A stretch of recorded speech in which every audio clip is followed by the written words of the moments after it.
Hello, everyone. Welcome to the Brand and Licensing Innovation Summit. My name is Winston King, and I'll be hosting today's panel discussion. Today's discussion is on one of my favorite topics, why esports and gaming is dominating the entertainment leaderboard. Some quick intros on who's on the panel. John Friend, head of Halo, Xbox Customer Services. Dan Amos, head of esports and gaming at Diffused. And Scott McRae, brand and licensing at George and Asda. So why don't we get started with some quick intros. John, why don't you kick off? Hey, everybody. Good afternoon. Good morning here, which is why you're enjoying my ridiculous light.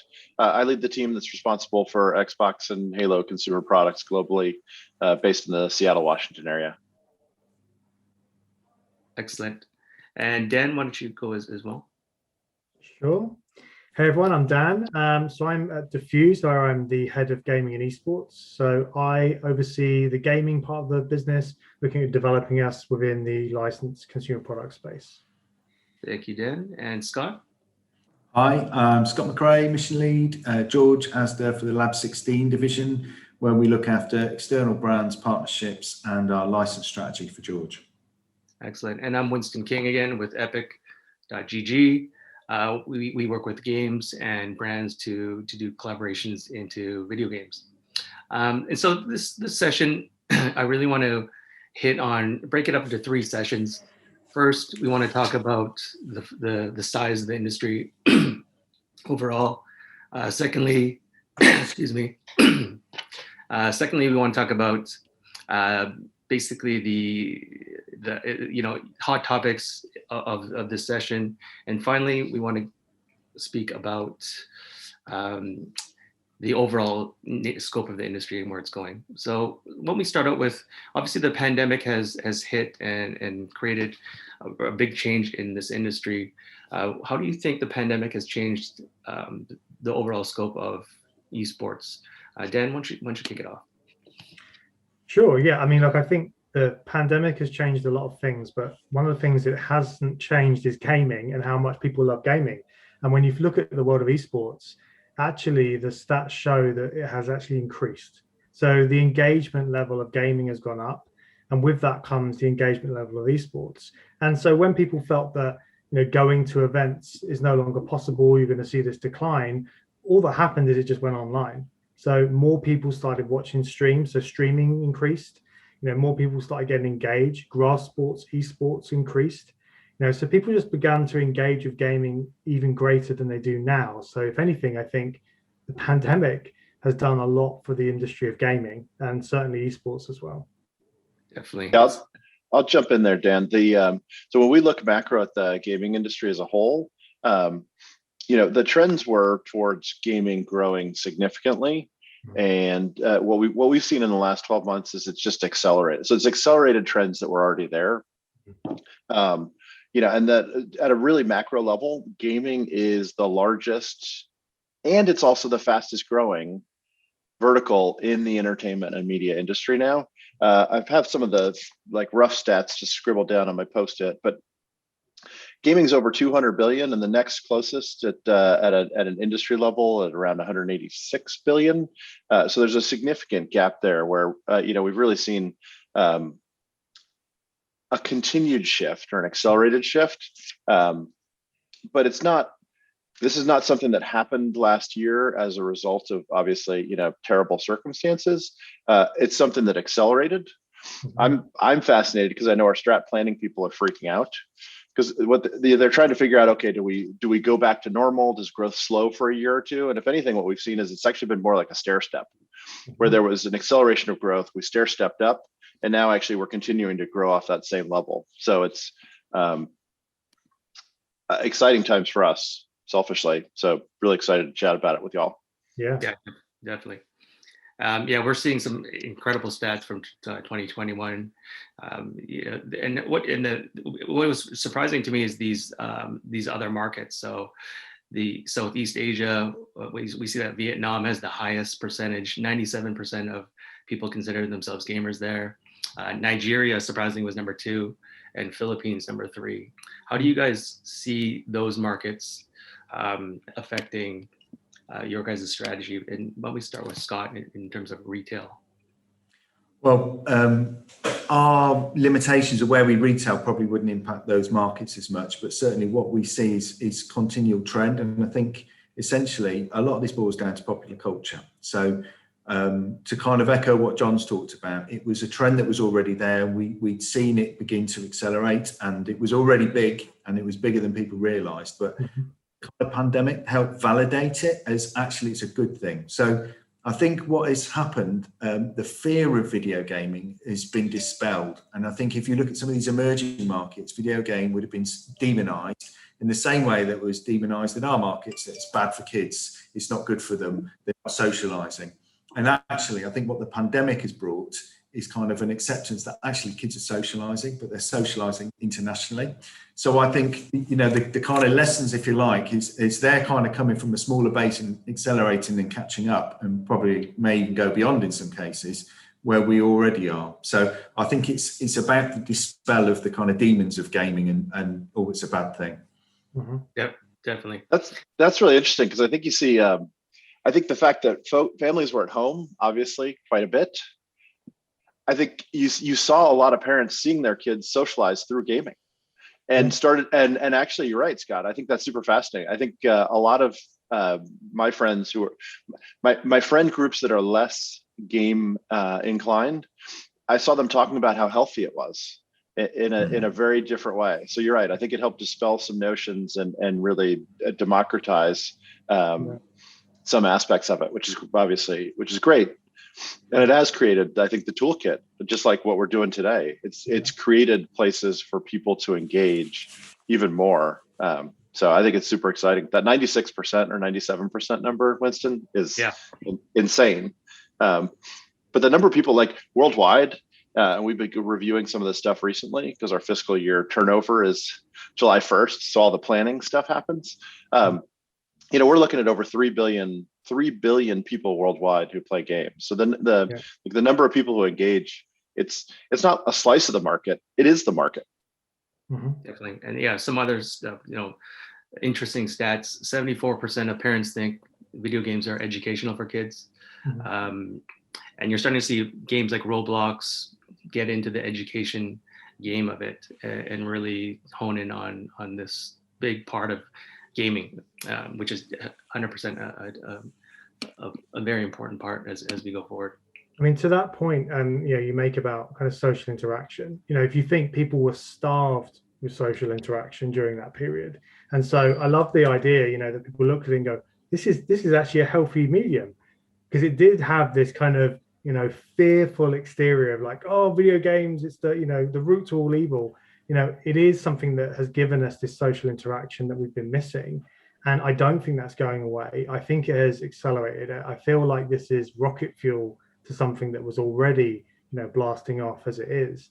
And really, when it comes down to it, is that what people have not always understood, I think, that don't love video games the way that we all do on this call, is that gaming communities are so strong and they are so tight. And when you look at how a gaming community compares to other types of fandom, the good comparison is sport, actually. There is some real good parallels there between how fans are, and John, you'll know this well from Halo. Fans of Halo are real fans of Halo, like they are into Halo. And the gaming communities are so strong. We're just seeing more of them now, and we're seeing more of them across different titles, different IPs, and also platforms. And I think that, the way that gaming has been embraced during this period is really exciting. And I think it sets up for some really great stuff in the future.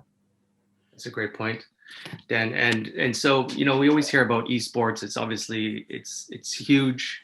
I know I hear it in Canada here, it's going to be bigger than hockey, which is very interesting to me. What do you think about that? What do you think about esports being the next thing? Is that going to happen? I know. I'm sure now we're gonna get into that debate.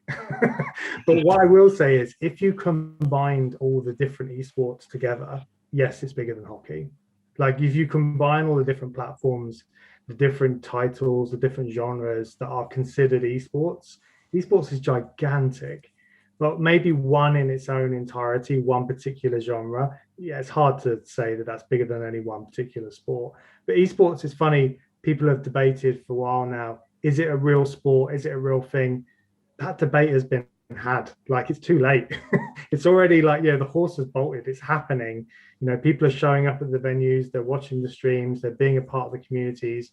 You know, I think it's still got a very long way to go, but it's big. You know, it's definitely big and it's here to stay. And how has the pandemic affected esports? Obviously, you know, you can't have these massive stadiums filled with people. How have you seen esports evolve because of the pandemic? Well, you know, from my perspective, you know, at Diffuse, we're looking at how we can develop in the esports space, whether that's through leagues, teams, games themselves, players, personalities. You know, you've seen definitely growth in this area. You've seen that there are more people watching these streams. There are more people engaging. In some cases, more than would have gone to the event because there's more accessibility in that way. And sometimes the events that would have been a day are now 5 days. I still think that there is a lot of work to be done to really break through.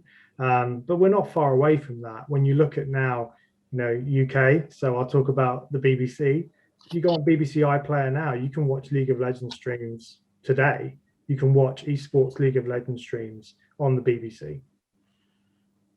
I'm gonna poke at Dan a tiny bit, and all with love. But here, like, while I love and respect esports, the interesting thing to me is what we see in terms of video consumption of gaming. Esports is around or less than 5% of the total amount of video consumed. So I actually like to look at it in terms of the bigger pie, which is consumption of gaming as entertainment, which we also see continue to skyrocket. And just some interesting factoids. Kids, and this is US fact, so apologize for not having the UK and the full global one, but kids 8 to 11, number one thing they want to grow up to be is either an influencer or a YouTuber. Like, they want to be content creators. And why? Because this is the number one form of entertainment they consume. Like, it's easy, right? We did something recently with a group called FaZe Clan, who you may have heard of, and I'm not trying to shamelessly plug them, but interestingly, like, yes, they participate and they have teams in esports, but it's their content creators who are the stars, and the sport is part of what they do, but it is not anywhere near the totality of what they do. And what they do is they're a modern media production and broadcasting vehicle. They happen to broadcast primarily through streams, but it's remarkable, and the scale of that and the virality of that is incredible. And so I think, yes, esports is big and it's growing, and I have seen some stats in North America that that viewership is higher than hockey. The US is probably bringing down the hockey numbers, so I apologize, Winston. But to me, it's that bigger pie that's fascinating, because it is massive. We see video consumption of watching people play games is now bigger than the amount of time people play games. And guess what? People are playing more games than ever. So gaming growth is still going up. And then the consumption of people watching other people, you know, as entertainment playing games is just skyrocketing even past that. Yeah. I think there's 2 points both of you actually raise, which I think are worth picking up on, and there's the different things that are coming through in terms of how different generations respond to things. And there's some calls earlier in the week actually with some Kantar stats. So I think, you know, take the streaming, take YouTube, for example. So there's 82 years of content get uploaded every day. So, you know, there's an awful lot of that self-generated user content, gaming content. So, you know, no one person can see all that content, but there's so much gaming content out there. It's unbelievable.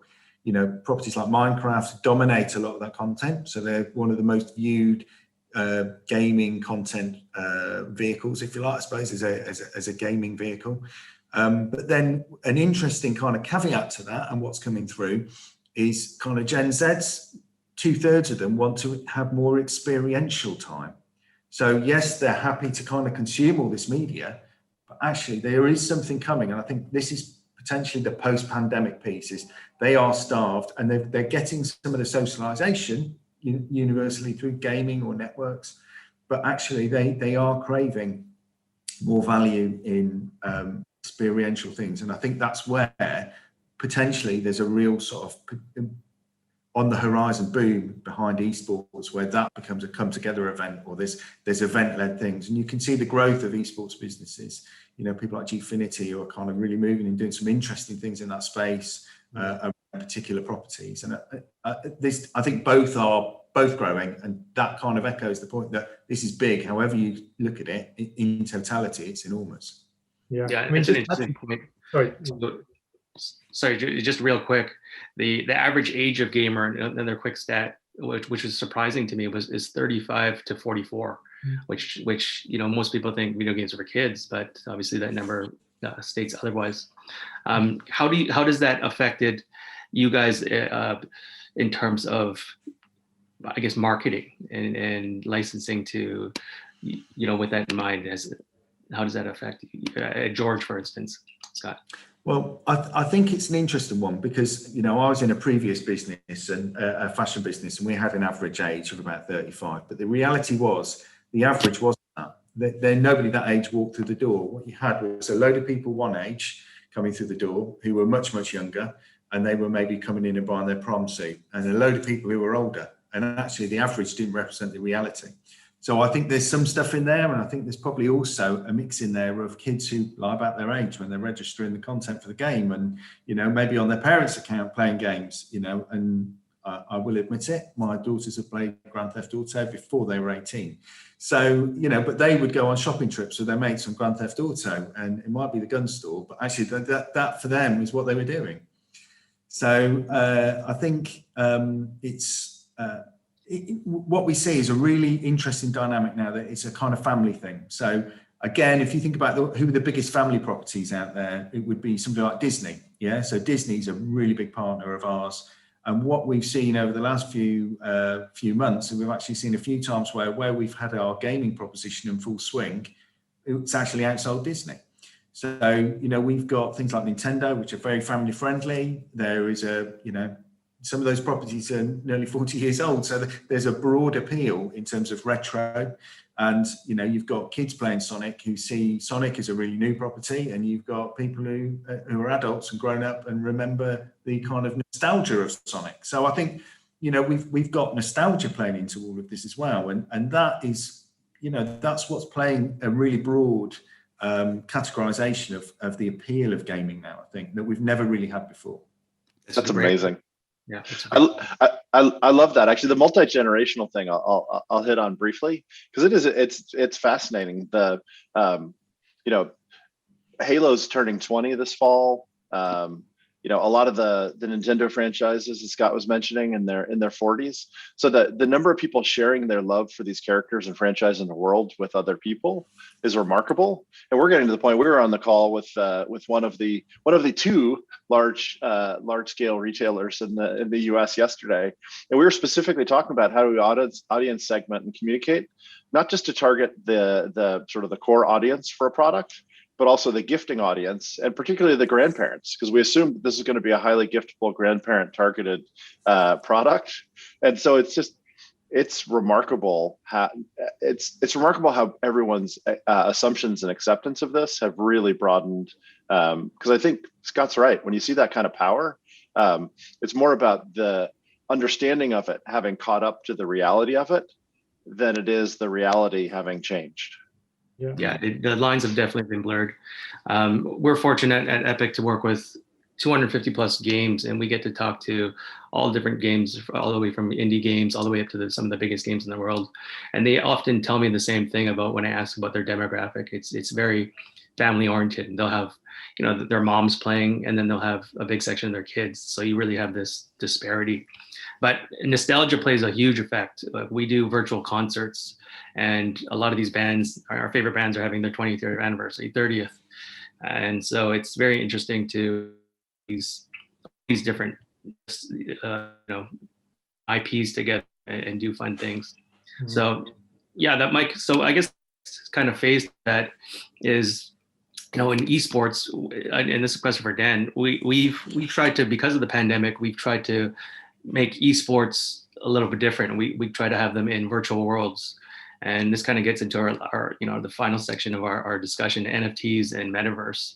Like people are becoming their avatars. Their avatars are the next I guess, demographic or section of consumer, and people are spending obviously a ton of money doing that.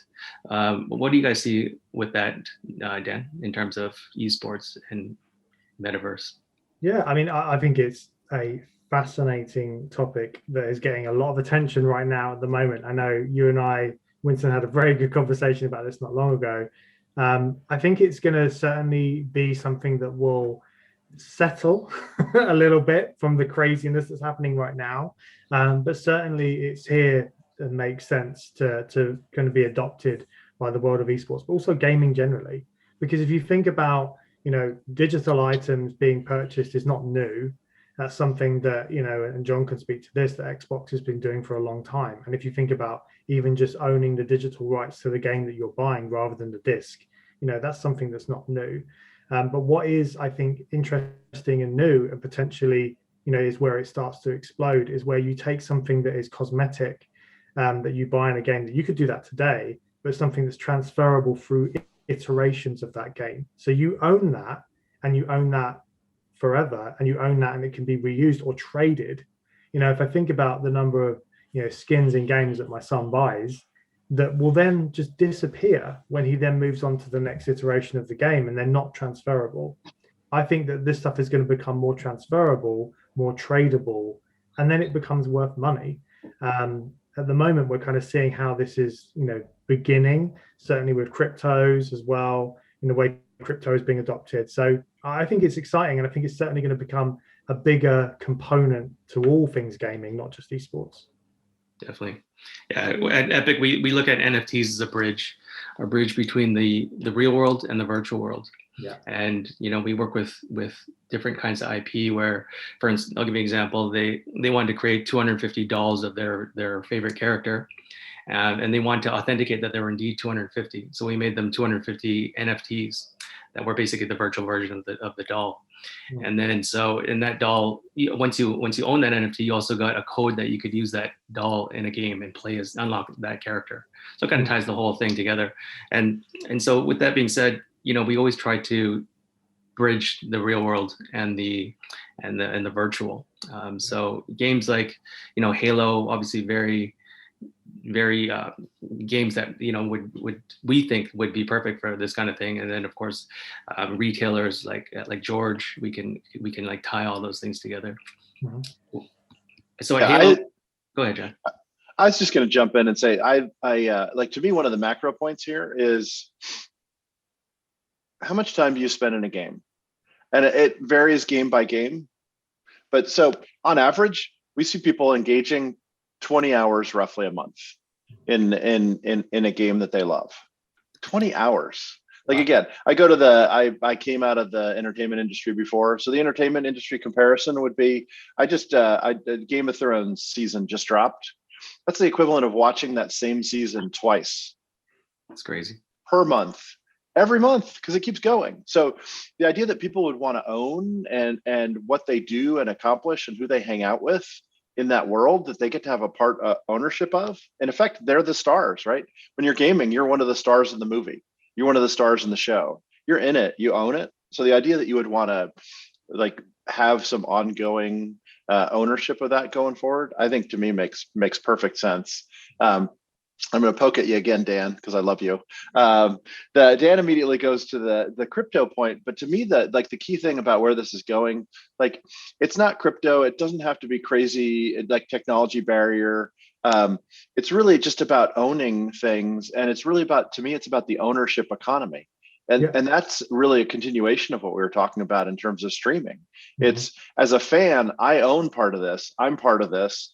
I want to have value in the digital things as much as the physical things. Yeah. And I'm very thankful that Scott mentioned that people also want to have those physical things too at a meaningful level. But I think it's just a continuation of the same trend.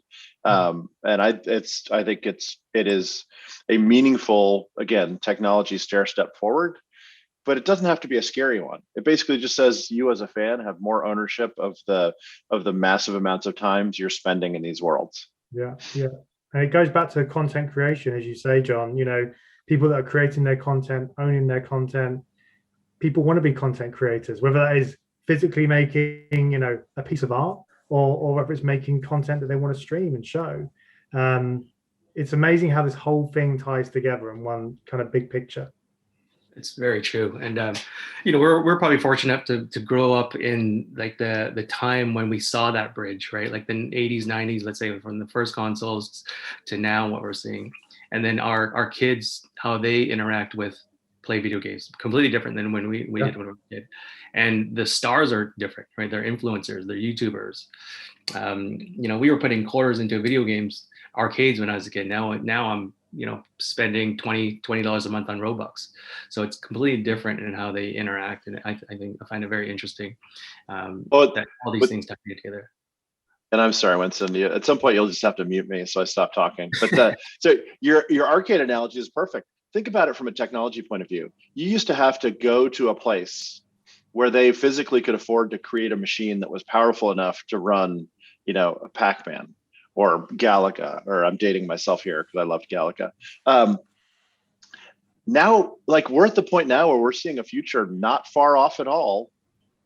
You don't have to have that device at all. We can do the work on the back end and we'll stream it to whatever screen you got.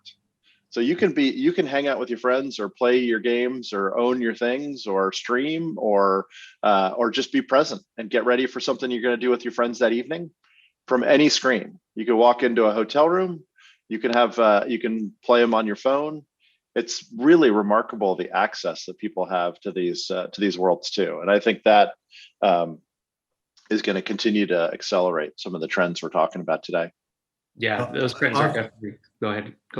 Yeah, I've got something that I pull out quite a few times actually about that generational shift that we're seeing. And the analogy I've got is I always use my eldest daughter. So her lifetime, she's seen VHS, DVD, Blu-ray, and then streaming. She's never going to own a piece of media ever again. She's not going to buy a stereo ever again because she can just kind of get it on Bluetooth. So I think we're seeing that same kind of transition come in this space as well. So I think that kind of, streaming the gaming somehow on whatever device on a phone. The phones are ubiquitous now, but you've got a computer in your hand now, which is more powerful than anything that was ever in any of those arcades. And to keep up to speed with that, even some people's PCs and laptops probably aren't as powerful as the phones. They're happier to spend the money on a new phone than they are on a new laptop. So I think we are seeing an awful lot of change coming now, and I think that's a really kind of good way to kind of visualize that change that's coming. Interesting. We got a question that came in online. How can you work smarter with licensees to navigate the speed of market of consumer products? Anyone want to tackle that one? I'll give it a start because you can tell I'm not shy with the microphone. So one of the big things that we're seeing is just the sort of fan ownership of and desire for physicalizing their fandom. And so to me, like what we try and do is really communicate with fans. Frankly, production and supply chains sometimes can't move as fast as a meme, right? But the conversation doesn't have to end just because you're waiting for the physical object to be available in aisle. So we try and actively work with our fan communities to talk to them about what's coming, tease what's coming, embrace their means, and maintain that excitement. And I think that's one of the things that we can do in terms of helping make sure that we bridge the gap for some items that take longer to ship. And then, for other items, or I'm drinking, I just finished my first round of coffee, so I'll hold this up to the screen. But for other items, this is laser etched, and it was also a giant coffee. Technology is allowing us to personalize, customize, and respond faster with partners like Scott and Asda and other partners. So we're able to actually more quickly tune things to what we're seeing with fans. So I think it's that combination of keeping the conversation going and then also working to either localize supply chains or at least make sure there's room for faster response times on certain product lines. Excellent. Scott, were you about to say something? Yeah, I was just going to say to echo that there's a really good point in there about the kind of agility around the supply chain, bringing things closer to home. And I think if nothing else, the pandemic has shown us sometimes shipping loads of gear all across the world is madness. And sometimes somebody turns the wrong way on a canal and you still don't get your gear. So, you know, I think we're kind of we're in a period where it's made us reappraise how we source and how we bring things faster. And that is going to drive agility, which I think will help us kind of drive smarter working practices with some of the licensees, so we can turn those things around quicker and respond. Very good. And Dan, do you have anything to add to that? Yeah, I mean, just, you know, obviously as someone that is, you know, working as a licensee, getting access to that stuff early always helps. But also, you know, I think that some of this stuff is obviously sensitive, and developing those good relationships with licensors so that you can be part of the plan. If you show how you can support and amplify the noise that's going to happen around the launch, you can find ways to be supportive and collaborative towards it. Because oftentimes, you know, consumer products is a second part of the marketing beat that is going to be spent. So being able to show how you can benefit and work with the licensor. We've done that with Ubisoft, you know, with Valhalla. When Valhalla launched, you know, we had stuff ready months before the reveal trailer dropped, so that we were ready to take advantage of that noise. And that's about developing the relationship so that you are a trusted partner that can support that noise that they're planning.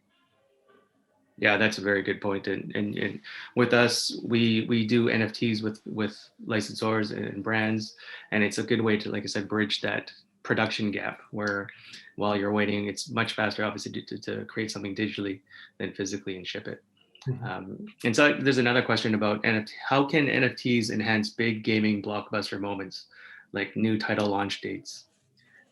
Obviously, we're seeing, you know, if we kind of take a moment with the NFTs, that's another probably huge conversation. But quickly, we're seeing some of these ridiculous priced NFTs in the millions of dollars. You know, NBA Top Shots, people literally buying memes and things that you can see on YouTube and download for hundreds of thousands of dollars. So it sounds crazy. But what do you guys think about that? Maybe we'll start with John. I like to go with I like to start at the super high altitude. So like I would go back to used game market. Like people have owned games for a long time, so then they've had, you know, when they had physical discs or cartridges, and they would be able to sell them. So to me, like the evolution of NFT and having that in a digital form is very natural, and actually makes sense, and it allows people to sort of maintain value in things.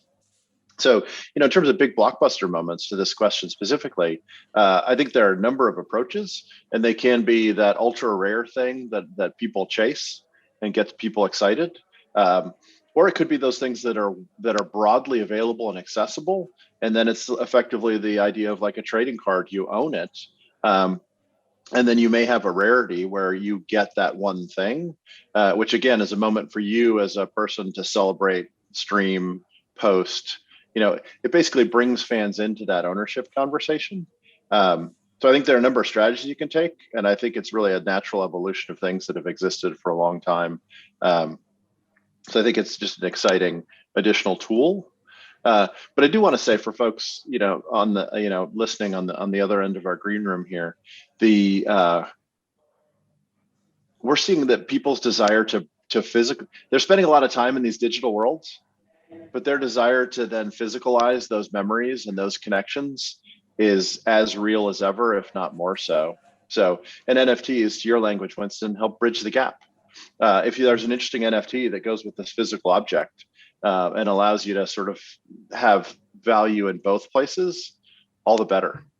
Yeah, we're definitely starting to see, like, you know, people's attention span is probably the lowest it's ever been in history, and people want to play like a game within a game. And so we use NFTs as like this collection thing on top of the game, right? You know, we see this all the time. People are doing multiple things at once, watching movies and texting, or, you know, the second screen is what they call it, right? So, you know, we're filling in the desires with NFTs, I believe. So yes, this has been a very interesting discussion. We have about 5 minutes left, so I want to make sure that we kind of tackle everything. There's a lot to obviously unpack with what we can do. We could probably talk for another 45 minutes, but fortunately we only have 5. So we're starting to, like, the last point that I think I missed was premium brands. We're starting to see like big brands. On Roblox, Gucci sold the bag for four grand, more expensive than a virtual bag. That is more expensive than the physical bag, which is not even an NFT. It's just a rare item in Roblox. Scott, what do you think about that? Obviously, here. I think Gucci have been probably a leader in a lot of this space. So if you look at the things they've done in Animal Crossing, what they're doing in Roblox, they've obviously just they've been auctioning the NFT movie. So I think they're kind of groundbreaking in some of this space in terms of how premium brands are engaging. I think what it feels like is they're kind of setting up brand fandom, if you like, for the future. By engaging in this space. So, Gucci has been kind of hailed as the millennials' favorite brand. It's kind of won all the accolades for being like the coolest brand. And I think that this is a play to make sure they stay there, basically. And I think this is about the building blocks of being relevant. And we talked about relevance at the beginning, and this is an important space to be in if you want to be relevant in the future. Yeah. Very good. We've touched on pop culture, and I think, the premium brands being here, I think, is a testament to everything we've spoken about today. Scale of the industry, the leading scale of the industry, and their desire to be in these places. But it's also, if you have 3 billion people playing games, it's not the stereotypical, in the US, we always talk about the guy in his basement playing games, It's not. It's high value customers. It's grandparents. It's young people. It's everybody. It's everybody who is listening to this call. You are the demographic for gaming. Yeah. And so why wouldn't there be big premium brands super active and interested in this space? Yeah, very good point. We're starting to see, we do a lot of virtual concerts, and because of the pandemic, obviously stars can tour, but you're seeing all these big stars in video games. They obviously bring in the big brands, the sponsors, things of that nature. So yeah, they're definitely leading the way and bringing this industry even to newer heights. It's about, for me, it's about cultural relevance, isn't it? Everyone wants to be culturally relevant, and the most culturally relevant thing at the moment is video games. Everyone's playing video games, and if you're a star, a musician, or an artist, or a fashion brand, you're going to find a way to connect the dots to video games. Definitely, 100%. John, do you have any other final thoughts on I guess where Halo is going in terms of basically the post-pandemic? What are you guys doing in the next year? I think one of the big things that we haven't talked about is that games are not these blockbuster moments that come in and 60 days later fade away. Games are increasingly built so that they're ongoing entertainment platforms. Like we talk about them as live services, and that's clearly, as we build games going forward, a lot of what we're looking at is how do we provide a world that you can, quote unquote, come live in and have fun in and meet friends or spend time with friends. And so I think the idea of games, yes, they have blockbuster moments at launch, to the prior question around NFTs, but a lot of our time we spend on how do you make sure there's easy on-ramps so that people can keep coming in and keep coming back, and it's their hobby, right? It's like, hey, I'm going to play Halo tonight.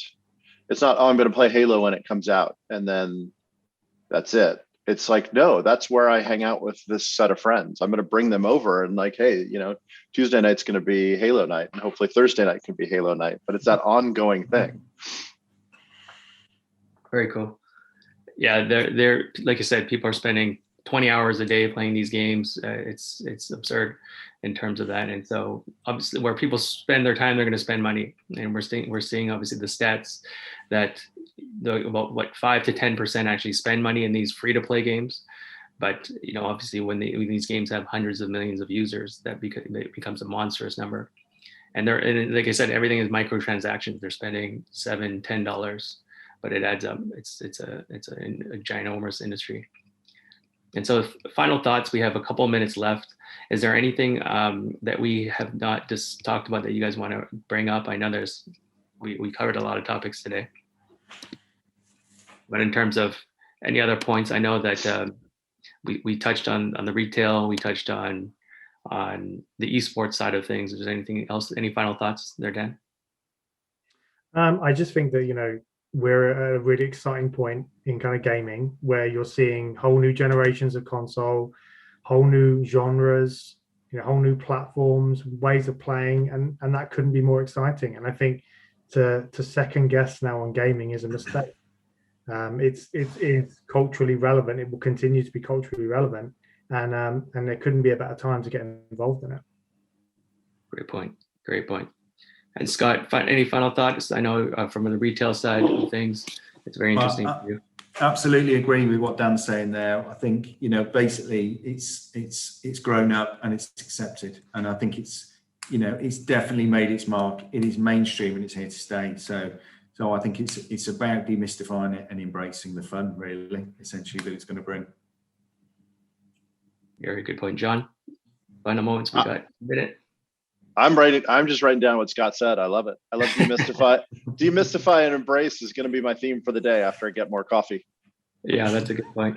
It's been a very great conversation. It's a pleasure to talk with you, everyone, today, and be a part of this panel. I look forward to all the great things that you guys are going to do, and hopefully working with you guys one day. So thanks again, and we'll see each other very soon.